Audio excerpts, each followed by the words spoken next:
Good evening, Luzon, Visayas, and Mindanao. This is Cool News at 6. I'm Caro, and we are live on, on Cool FM and News Radio 93.1, where we share the latest news headlines that truly care for you.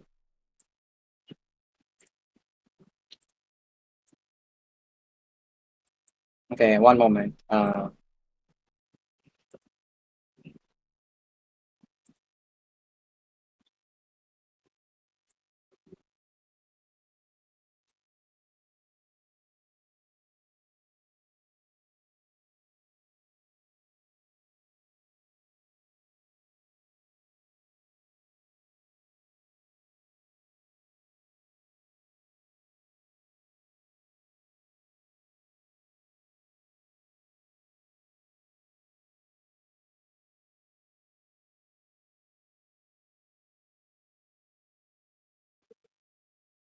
There. All right, let's begin with our tonight's headlines. As the National Bureau of Investigation has filed before the Department of Justice criminal cases against Vice President Sara Duterte for saying during a live stream press conference that in case she would be killed, she had already hired someone to kill President Ferdinand Marcos Jr., First Lady Lizaria de Marcos, and House Speaker Martin Romeo Aldis. NBI Director Jimmy Santiago said cases for inciting to sedition and grave threats were filed on Wednesday. We filed inciting to sedition and grave threats. The DOJ will wait on these complaints, whether both cases will be filed in court or just one case, or they will be dismissed, Santiago said in Filipino in the press conference. Santiago did not give other details as to the pieces of evidence that led them to make such a recommendation. However, he admitted that they were not able to identify the gunman that Duterte was referring to who agreed to kill the three if she would herself be killed. Meanwhile, Chief State Prosecutor Richard Antonio Fandulon said the National Prosecution Service will be elevating the complaint. It will again be elevated to determine if the evidence is complete. If it is, then that is the only time it can be referred for plenary investigation. Pending the results of the investigation, we cannot say anything more for now in order not to preempt the results and prejudice the rights of any party, Fadalon said. The daughter failed to appear before the NBI last year to give a statement about her Zoom press conference that was aired on various social media platforms. Instead, her lawyer delivered a letter to NBI Director Jimmy Santiago stating her denial. Since your office acknowledges that it has access to publicly available material on the internet, we are confident that the content and context of the entire press conference subject matter of your investigation will bear this out, read the letter. Vice President Sara Duterte is seemingly not surprised by the criminal cases recommended for filing against her by the National Bureau of Investigation. Duterte made the pronouncement shortly after the NBI appeared that it has recommended the charging Vice President Sara Duterte with inciting to sedition and grave threat. Duterte said in a short statement, as expected.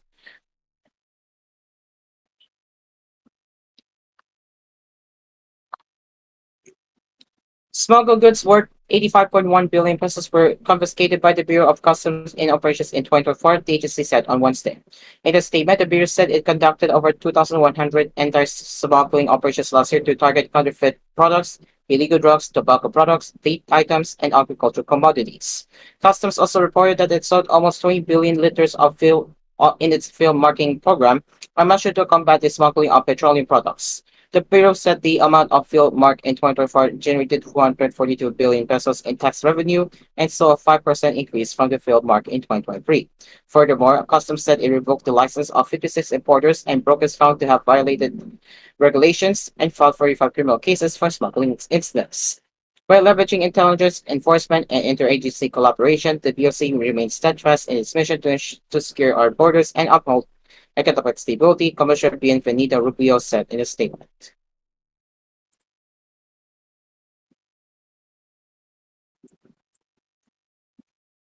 A warehouse in Barangay Malanday, Marikina City caught fire on Wednesday according to the Bureau of Fire Protection. The BFP said the blaze was out at first alarm at 11:21 a.m. It was raised to the second alarm at 11:32 a.m. and reached the third alarm at 11:52 a.m. Fire authorities declared the blaze under control at 2:42 p.m., more than 3 hours since the fire started. 14 fire trucks and one ambulance have responded to the scene, the BFP said in its latest report released below 5 p.m. The BFP also confirmed that one person, whose identity remains undisclosed, suffered a first-degree burn burn on his lower extremities. Further details on the extent of the damage are also yet to be released.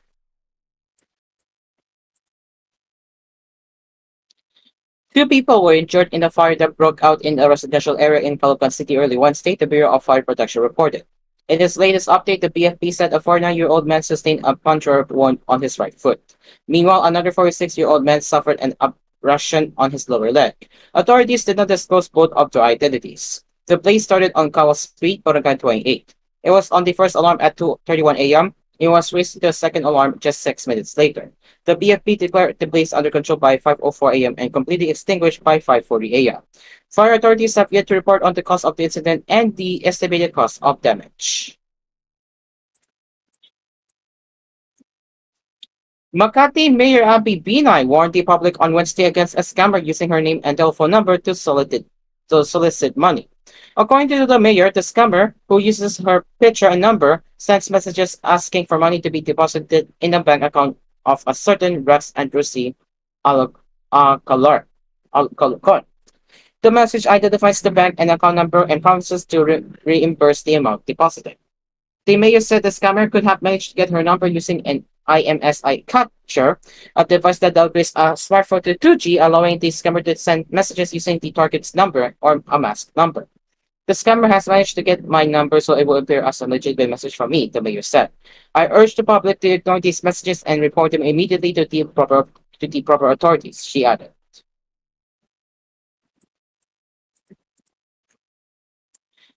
And amid rising concerns over misinformation and disinformation, a lawmaker from the House of Representatives has called for the passage of a bill integrating digital literacy in the country's basic education curriculum. According to Quezon City 5th District Representative Patrick Michael P.M. Vargas, House Bill number 8831, or the Digital Literacy in Schools Act, aims to institutionalize digital literacy education in public schools.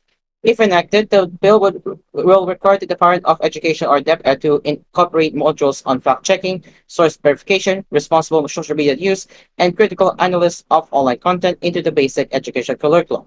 The internet has become a vast, unfiltered space where truth and falsehoods coexist. We must empower our younger generation with the tools to critically assess online content, ensuring that they are not easily misled by misinformation, Vargas said in a statement on Wednesday.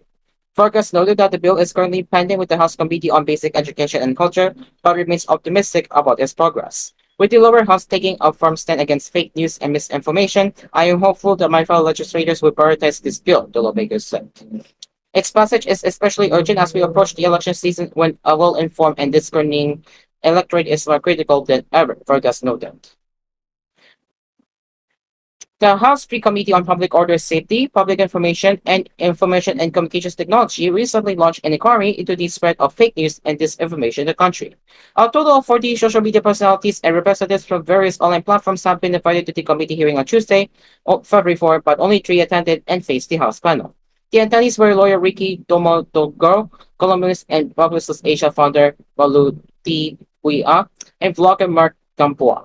Out of the 37 who skipped the hearing, 13 filed a petition with the Supreme Court on the same day of the hearing, questioning the prompt for being unconstitutional. This is koolNews at 6. It is now 6:10 p.m. and we will return with more news headlines right here after the break.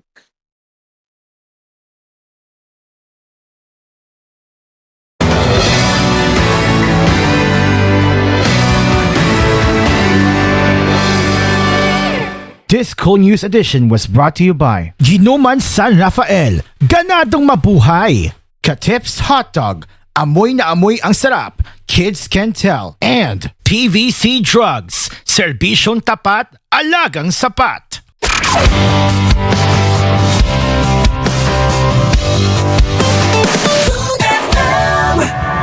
Sa laban ng buhay, talo ang mahihina. Bangon kaibigan, ituloy ang laban. Start your day with PDA Capsule. Panlaban sa panghihina, panlaban sa sakit. Kaya ibalik ang sigla. Ugali mag-PDA Capsule.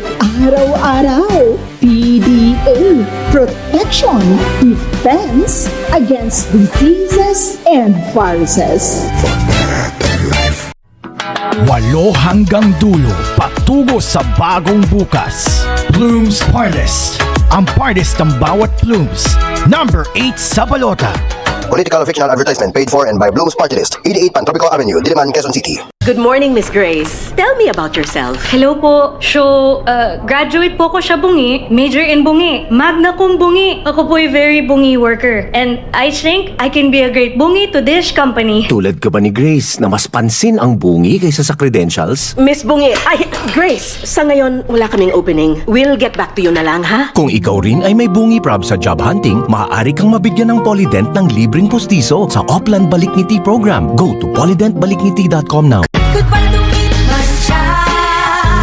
Hello, bright bar blue. Isang labanan yan.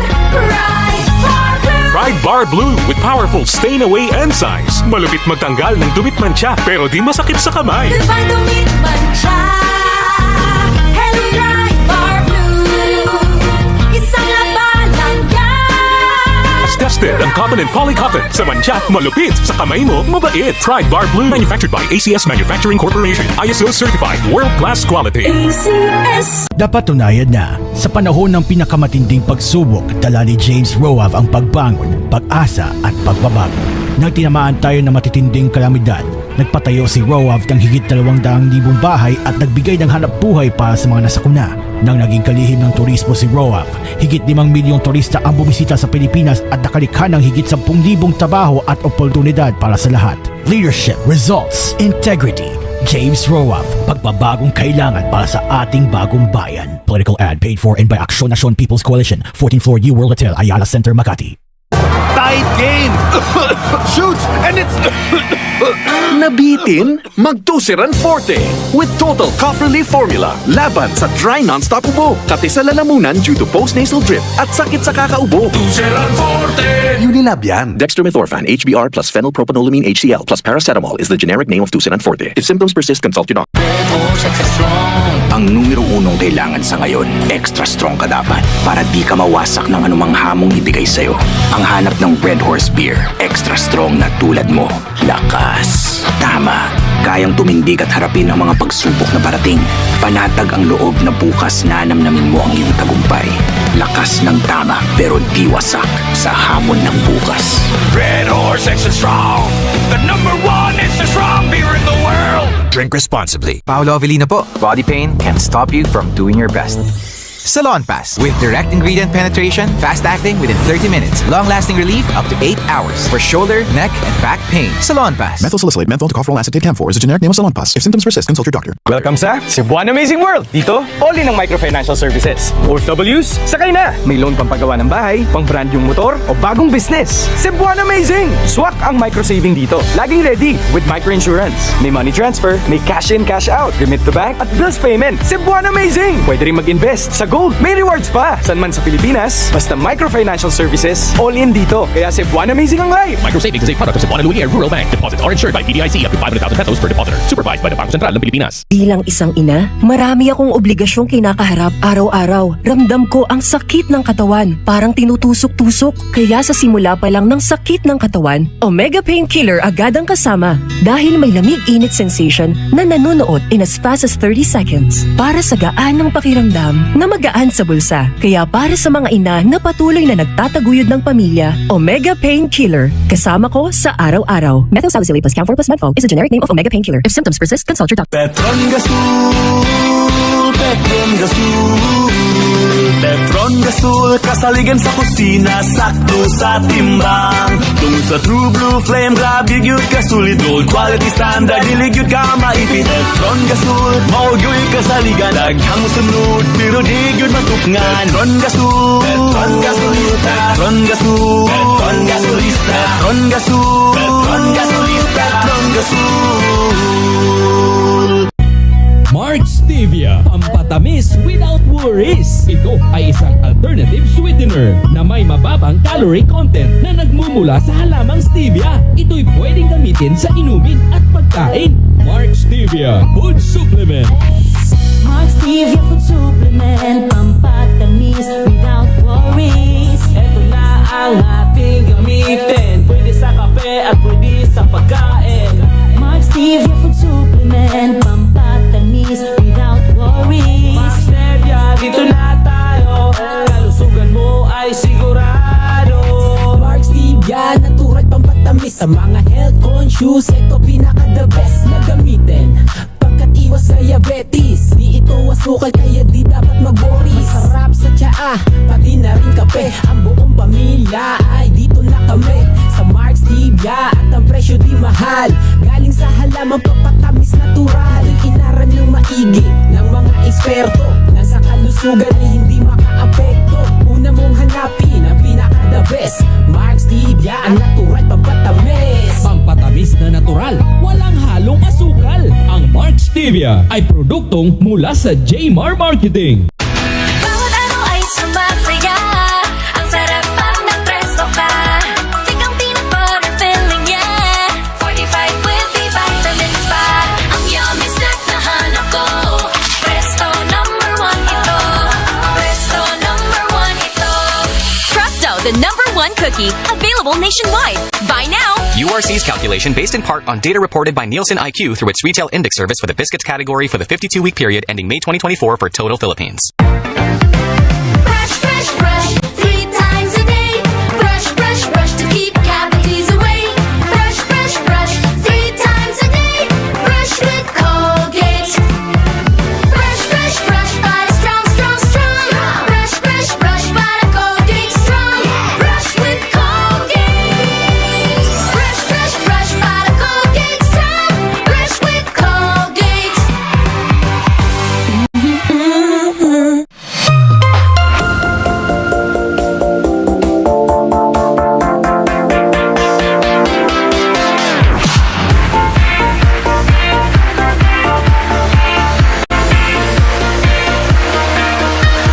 Sing along to the music.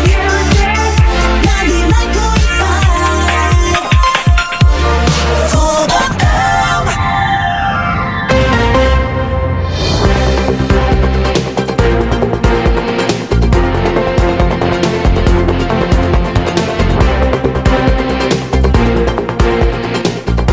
Welcome back to koolNews at 6. Let's continue with our headlines.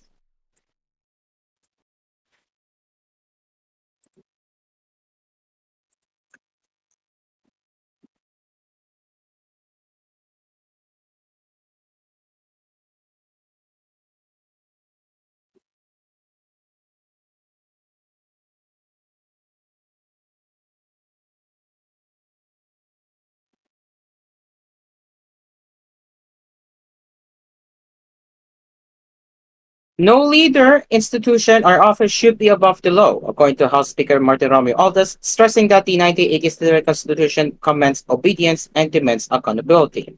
Romulo Aldous made this point in a speech he delivered before the Philippine Constitution Association, or PhilConsa, during the recent Constitution Day commemoration. The Constitution is not a passive document. It commands obedience, it imposes limits, and most importantly, it demands accountability. It is our collective responsibility to ensure that no institution, no office, and no leader is ever beyond the reach of the law, Romulo Aldous said. We have seen how the Constitution, though written in ink, is tested by the tides of politics, governance, and power. It is resilient, but it is not indestructible. It relies on men and women, lawyers, jurists, scholars, legislators, who believe that no ambition is above the law and no convenience justifies its disregard, he added. He likewise highlighted the importance of the Constitution by calling it the soul of a nation. We do not simply commemorate a document, we affirm a legacy, a duty, and a cause that demands vigilance from all of us, Romulo Aldous said. Based on a statement released by the Speaker's office on Wednesday, the event was attended by PhilConsa Chairman and former Supreme Court Chief Justice Reynaldo Puno, jurists and lawyers with Commission on Elections Chairman George Garcia as guest of honor and speaker.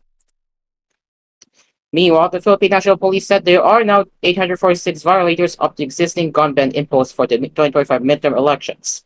The PNP's National Election Monitoring Action Center, in coordination with the Commission on Elections, locked the following in violation of the gun ban as of February 11. We have 796 civilians, 23 security guards, 7 armed forces of the Philippines personnel, 5 PNP personnel, 5 personnel of other law enforcement agencies, 4 foreign nationals, 2 appointed government officials, 2 elected government officials, 1 citizen armed force geographical unit active luxury president, and one child in conflict with the law. The National Capital Region had the most apprehensions at 251, followed by Central Luzon with 139, then by the Central Visayas with 100. The violators yielded 841 firearms, which were the following: 330 revolvers, 253 pistols, 34 replica guns, 24 Class A firearms, 21 explosives, 8 rifles, 7 shotguns, 2 Class B firearms, and 162 other types of firearms. According to the PNP data, the firearms were seized in 363 police response operations, 117 gun bypass operations, 86 checkpoint operations, 50 anti-illegal drug operations, and 225 other law enforcement operations. As for election-related incidents, the PNP said it was validating four suspected ERIs, one each in Central Luzon, Western Visayas, Zamboanga Peninsula, and Caraga. The National Police still reported only one validated ERI in Western Visayas. Meanwhile, 11 incidents were classified as non-ERIs, 6 in Western Visayas, 2 in Cagayan Valley, and 1 each in Illinois region, Soscargen, and the Bangsamoro Administrative Region in Islam Mindanao.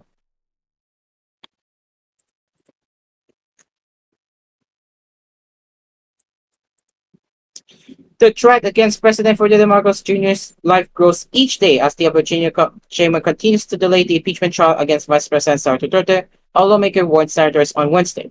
House Majority Leader and Tinok Party's Representative Jude and Red was pertaining to the earlier threat made by Duterte against the life of Marcos, First Lady Lizayarta Marcos, and Speaker Martin Romualdez. Aldens. We are not dealing with an ordinary elected official here. The vice president has a history of rash and violent tendencies. She has made direct threats before, and we will be foolish to ignore the possibility that she may act on them. Edriston in a statement on Wednesday. This is not just about legal technicalities, this is about ensuring the safety and stability of our country, he added. He also claimed that the vice president's previous statements and actions suggest a pattern of aggressive and reckless behavior. The vice president's past behavior, including her infamous public outbursts and use of force, should not be dismissed, Edwards said.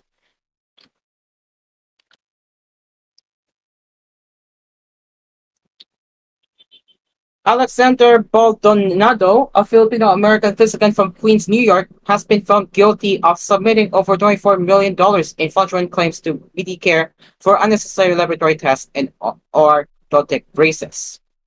Court documents show Baldonado, 69, received tens of thousands of dollars in kickbacks and bribes in exchange for ordering laboratory tests, including expensive cancer genetic tests that were billed to Medicare.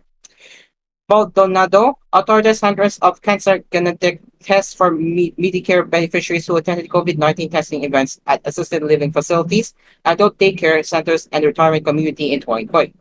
Baldonado was not treating any of the patients who attended the testing events and in many cases did not speak to or examine the patients prior to ordering cancer genetic tests and other laboratory tests for them, stated a press release from the U.S. Department of Justice dated February 11. Baldonado also billed Medicare for office visits, but many of the patients testified that they never met the physician. In some cases, the patients never received the results of the test billed to Medicare. An undercover video presented as evidence showed Baldonado receiving a large sum of cash in exchange for some prescriptions for orthotic braces. The medically unnecessary laboratory tests and orthotic braces that Baldonado ordered in exchange for illegal kickbacks and bribes caused Medicare to be billed more than $24 million, the press release said. Medicare paid more than $2.1 million to the laboratories and durable medical equipment supply company involved in the schemes. Baldonado was found guilty of 1 count on conspiracy to commit healthcare fraud, 6 counts of healthcare fraud, 1 count on conspiracy to defraud the United States and to pay, offer, receive, and solicit healthcare kickbacks, one count of conspiracy to defraud the United States and to receive and solicit healthcare kickbacks, and 1 count of solicitation of healthcare kickbacks. Baldonado is scheduled to be sentenced on June 26.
And now, as we head over to international headlines, European President Volodymyr Zelensky said he was ready to swap land in negotiations with Russia, which freed at least one American prisoner in what US President Donald Trump described Tuesday as a goodwill gesture on ending the war. Zelensky in the past has refused to cede any territory after Russia's invasion of Ukraine in February 2022. But in an interview with The Guardian published Tuesday, he said Kiev was ready for serious talks ahead of a Friday meeting at the Munich Security Conference with US Vice President J.D. Vance, a vocal critic of US military support to Ukraine. We will swap one territory for another, Zelensky said, adding that he was ready to trade land in Russia's Kursk region, which Ukraine seized in a surprise offensive last year. He acknowledged that Ukraine would not be able to enjoy security guarantees just with European partners. Security guarantees with America are not real security guarantees, he said.